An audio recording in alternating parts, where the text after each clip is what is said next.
નમસ્કાર, આપ જોઈ રહ્યા છો સંદેશ ન્યૂઝ. સંદેશ વિશ્લેષણ સાથે હું છું અંકિત. આજથી સંસદનું શિયાળુ સત્ર શરૂ થવા જઈ રહ્યું છે, જે 23 ડિસેમ્બર સુધી ચાલવાનું છે.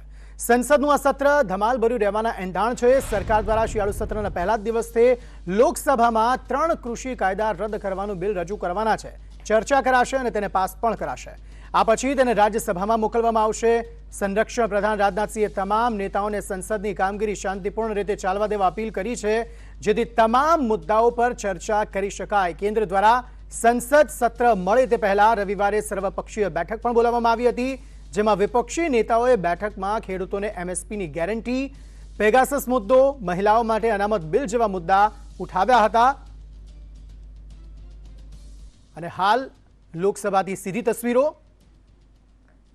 સત્ર દરમિયાન કુલ 26 થી 30 જેટલા બિલ રજૂ કરવામાં આવનાર છે અને વિપક્ષ દ્વારા હંગામાના એંધાણ પર આ સત્ર દરમિયાન જોવા મળી શકે છે. મોંઘવારી, કોરોનાના સહાયના મુદ્દે વિપક્ષ જે છે તે દેખાવો કરી શકે છે. આજથી સંસદનું શિયાળુ સત્ર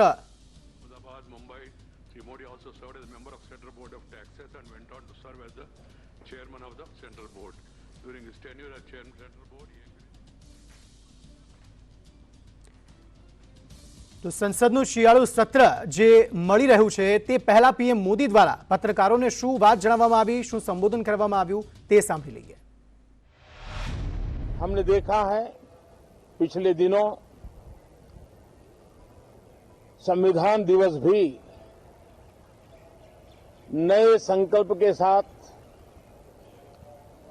संविधान के स्पिरिट को चरितार्थ करने के लिए हर किसी के दायित्व के संबंध में पूरे देश ने एक संकल्प किया है. इन सब के परिप्रेक्ष्य में हम चाहेंगे,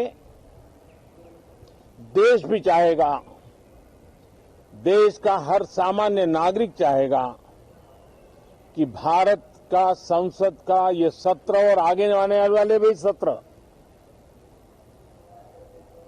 आजादी के दीवानों की जो भावनाएं थी, जो स्पिरिट था, आजादी के अमृत महोत्सव का जो स्पिरिट है, उस स्पिरिट के अनुकूल संसद भी देश हित में चर्चाएं करे, देश की प्रगति के लिए रास्ते खोजे, देश की प्रगति के लिए नए उपाय खोजे. और इसके लिए ये सत्र बहुत ही विचारों की समृद्धि वाला, दूरगामी प्रभाव पैदा करने वाले सकारात्मक निर्णयों वाला बने. मैं आशा करता हूं कि भविष्य में संसद को कैसा चलाया, कितना अच्छा कंट्रीब्यूशन किया, उस तराजू पे तोला जाए, न कि किसने कितना जोर लगा करके संसद के सत्र को रोक दिया. ये मानदंड नहीं हो सकता है. मानदंड ये होगा कि संसद में कितने घंटे काम हुआ, कितना सकारात्मक काम हुआ. हम चाहते हैं सरकार हर विषय पर चर्चा करने के लिए तैयार है, खुली चर्चा करने के लिए तैयार है. सरकार हर सवाल का जवाब देने के लिए तैयार है. और आजादी के अमृत महोत्सव में हम ये भी चाहेंगे कि संसद में सवाल भी हो, संसद में शांति भी हो. हम चाहते हैं संसद में सरकार के खिलाफ, सरकार की नीतियों के खिलाफ जितनी आवाज प्रखर होनी चाहिए हो, लेकिन संसद की गरिमा, स्पीकर की गरिमा, चेयर की गरिमा, इन सब के विषय में हम वो आचरण करें जो आने वाले दिनों में देश की युवा पीढ़ी को काम आए। पिछले सत्र के बाद कोरोना की विकट परिस्थिति में भी સદનના બંને સત્રોમાં અત્યારે સત્રની જે કાર્યવાહી છે તે શરૂ થઈ ગઈ છે। લોકસભા હોય કે રાજ્યસભા હોય, શાંતિપૂર્ણ માહોલમાં અત્યારે કાર્યવાહી જે છે તેની શરૂઆત થઈ છે, પરંતુ આખરે લોકસભા અને રાજ્યસભામાં કયા કયા મુદ્દાઓને લઈને વિપક્ષ જે છે તે આકરા પાણીએ જોવા મળી શકે છે અને સાથે જ આ સત્ર જે શિયાળુ સત્ર છે તે કેટલું હંગામેદાર રહી શકે છે, આ તમામ બાબતે વધુ વાતચીત કરવા માટે વરિષ્ઠ પત્રકાર જયેશ ઠકરાર મારી સાથે જોડાઈ ગયા છે અને સાથે જ દિલ્હીથી हमारा संवाददाता अजय यादव भी जुड़ा गया है। अजय, बताइए आज कैसा माहौल दिखने वाला है लोकसभा और राज्यसभा सदन में, दोनों सदन में?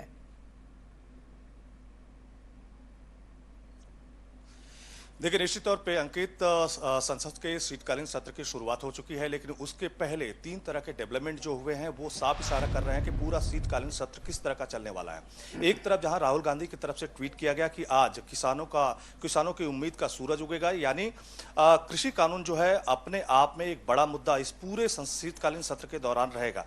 और साथ ही साथ विपक्षी पार्टियों की बैठक हुई, हालांकि 11 विपक्षी पार्टियां एक साथ तमाम सारे मुद्दों पर सहमति को लेकर के या किस तरह से आगे इस पूरे शीतकालीन सत्र में विपक्ष मोदी सरकार को घेरने का काम करेगा, इस तमाम सारी चीजों पे बात हुई। लेकिन कुछ ऐसी विपक्षी पार्टियों के हिस्से हैं जिसमें टीएमसी की बात करें, शिवसेना थी, समाजवादी पार्टी थी, ऐसे ही कई ऐसी पार्टियां थी जो आज विपक्षी दलों की बैठक में शामिल नहीं हुई। तो इससे एक बात यह भी पता चलता है कि कहीं न कहीं विपक्षी पार्टियों के बीच भी थोड़ा मन मुटाव है, एक तरह से कि एक रूपता नहीं दिखाई दे रही है। लेकिन पूरा शीतकालीन सत्र कैसा चलेगा इसकी छाप कहीं न कहीं आज प्रधानमंत्री नरेंद्र मोदी की तरफ से भी जो स्पीच दी गई उसमें भी साफ दिखाई देता है। प्रधानमंत्री नरेंद्र मोदी की तरफ से साफ कहा गया कि किसी भी मुद्दे पर सरकार सवाल जवाब करने के लिए तैयार है, लेकिन सरकार की कोशिश होगी कि ज्यादा से ज्यादा काम हो, लेकिन पूरा जो शीतकालीन सत्र है वो शांतिपूर्ण तरीके से चले ताकि पूरा शीतकालीन सत्र फ्रूटफुल हो सके। तो कहीं ना कहीं भारत सरकार या कह सकते हैं मोदी सरकार को भी साफ साफ ये लगता है कि पूरा ये शीतकालीन जो सत्र है हंगामेदार होना है और उसको किस तरह से निपटना है, ये इसके लिए सरकार भी तमाम सारे प्रयास करती हुई नजर आ रही है। जी अजय, बने रहिए हमारे साथ। ऐसे बिल होंगे जो मोदी सरकार की तरफ से इस पूरे शीतकालीन सत्र में प्रयास करने जी जी अजय, बने रहिए हमारे साथ। जयेशભાઈ, ખાસ કરીને સદનના બંને સત્રમાં જે સત્રની કાર્યવાહી છે તે તો શરૂ થઈ ગઈ છે, પરંતુ આ તમામની વચ્ચે વડાપ્રધાન નરેન્દ્ર મોદીએ જે સંબોધન કર્યું આ સત્રની કાર્યવાહી પહેલા અને તેમાં તમામ વિપક્ષી નેતાઓ અને દળોના જે સભ્યો છે તેમને એ કહ્યું કે ભલે ચર્ચા માટે સરકાર તૈયાર છે, પરંતુ સદનની કાર્યવાહી ચાલવા દેવામાં આવે, કારણ કે છેલ્લે જે સદન ચાલ્યું તેમાં આપણે જોયું કે કઈ રીતે વિરોધ અને આંદોલન અને આક્રોશની વચ્ચે સદનની કાર્યવાહી સદંતર રીતે બંધ રહી હતી અને તેના કારણે કરોડો રૂપિયાનું આંધણ થયું હતું અને પ્રજાના પૈસાનું આંધણ થયું હતું। પ્રધાનમંત્રી નરેન્દ્ર મોદીએ આ વખતે એ બાબત પહેલેથી જ કહી કે ભલે ગમે તે વાત હોય, સરકાર તેના માટે ચર્ચા કરવા માટે તૈયાર છે, પરંતુ સદનની કાર્યવાહીને ચાલવા દેવામાં આવે। અંકિત, વડાપ્રધાને વાત તો બહુ સરસ કરી કે સરકારની સામે સવાલો જરૂર થવા જોઈએ, પરંતુ સદનમાં પણ શાંતિ સર્જાયેલી રહેવી જોઈએ। આ એક મહત્વની વાત છે, કારણ કે મોટાભાગના લોકો એવું કહેતા હતા કે સરકારની સામે સવાલો ઉઠે એ સરકારને પસંદ નથી। હવે ચોમાસુ સત્રની જ વાત કરીએ તો એ એટલા માટે ધોવાઈ ગયું હતું કે ત્યારે પેગાસસનો મુદ્દો ઉઠાવવામાં આવેલો હતો, પરંતુ એના ઉપર સરકાર જવાબ આપવા માટે તૈયાર નહોતી। આ વખતે પ્રથમ પહેલ એવી જોવા મળી રહી છે કે વડાપ્રધાન મોદીએ ખુદે 2 વખત એવો ઉચ્ચાર કર્યો કે સરકારની સામે પણ તમે કોઈ વાત કરવા માંગતા હોય, તમે કોઈ મુદ્દા રજૂ કરવા માંગતા હોય તો એ કરી શકો છો, પરંતુ આપણે આગામી પેઢીને એ બતાવવાનું છે કે સંસદની કાર્યવાહી આપણે કેવી સારી રીતે ચલાવી છે, નહીં કે આપણે કેવો શોરબકોર કરેલો છે।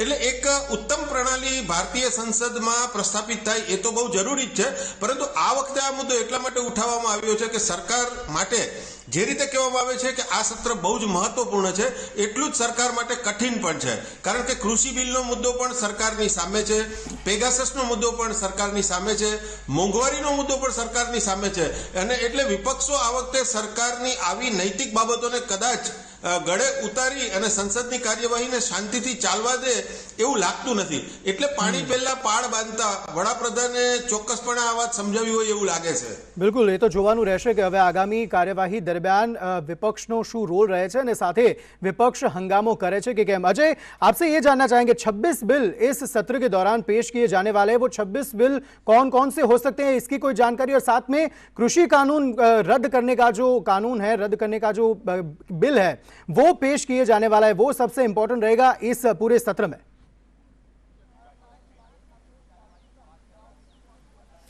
देखिए, निश्चित तौर पे पूरी देश की नजरें इसी बात पे टिकी हुई हैं, जैसा कि मोदी सरकार की तरफ से वादा किया गया है कि तीनों कृषि कानून का जो वापसी का बिल है, पहले दिन ही उसको लोकसभा में इंट्रोड्यूस किया जाएगा और उसको पास कराने की कोशिश की जाएगी। लेकिन विपक्षी पार्टियों या जैसा कि आप लोगों ने पहले डिबेट किया कि हंगामेदार होने की संभावना है ये पूरा शीतकालीन सत्र, तो उसकी सबसे बड़ी शुरुआत इसी बात से हो चुकी है कि विपक्षी पार्टियों की तरफ से ये आरोप लगाया जा रहा है कि ये पहली सरकार है जिसकी तरफ से अगर कोई कानून वापस हो रहा है तो उस पर कोई डिबेट डिस्कशन नहीं है और सीधे तौर पर उसकी वापसी की घोषणा की जा रही है।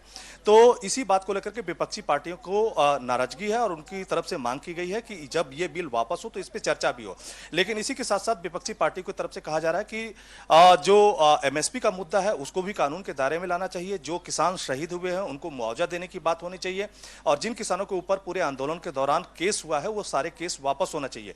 तो मेन मुद्दा तो सबसे पहले यही है। इसके अलावा जो क्रिप्टो करेंसी है उसको लेकर के भी मोदी सरकार की तरफ से बिल आ रहा है।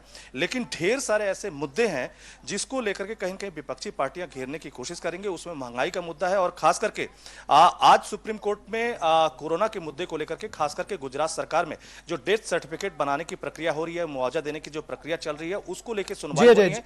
अजय आपको रोकना चाहेंगे। लोकसभाની કાર્યવાહીમાં હોબાળો થઈ રહ્યો છે, सीधा તેના દ્રશ્યો જોઈએ। मैं आपसे आग्रह कर रहा हूं, संसद की मर्यादाओं को बना रखें, परंपराओं को बनाए रखें। महात्मा गांधी अंतर्राष्ट्रीय हिंदी विश्वविद्यालय के सभी शिक्षण संस्थाओं के सदन की कार्रवाई आज 12 बजे तक के लिए स्थगित की जाती है।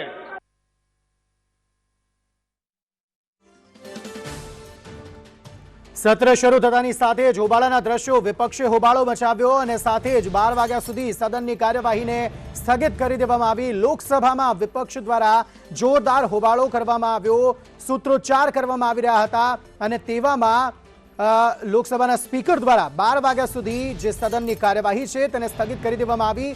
શિયાળુ સત્રની આજે આજથી શરૂઆત જ થઈ છે અને આશા અપેક્ષા એવી હતી કે લોકો જે જાહેર જનતા છે તેમના પ્રશ્નો ચર્ચાશે, સાથે જે કેટલાક મહત્વપૂર્ણ બિલ છે તેને સરકાર રજૂ કરશે, તેને પસાર કરશે, પરંતુ આ તમામ વાતો તો બાજુ પર રહી, પરંતુ ખેડૂતોને લગતા મુદ્દાને લઈને અહીં વિપક્ષ દ્વારા હોબાળો મચાવવામાં આવ્યો, સૂત્રોચ્ચાર કરવામાં આવ્યા અને તેના કારણે લોકસભાની કાર્યવાહી 12 વાગ્યા સુધી સ્થગિત કરી દેવામાં આવી। અને આ જ આશા અપેક્ષા હવે દર વખતે જ્યારે પણ કોઈ સત્ર શરૂ થતું હોય છે ત્યારે જાહેર જનતા જે છે તે આ જ વિચારતી હોય છે કે શું કોઈ પણ સમયગાળા દરમિયાન, કોઈ પણ સત્ર દરમિયાન તેમના પ્રશ્નો ચર્ચાશે કે નહીં।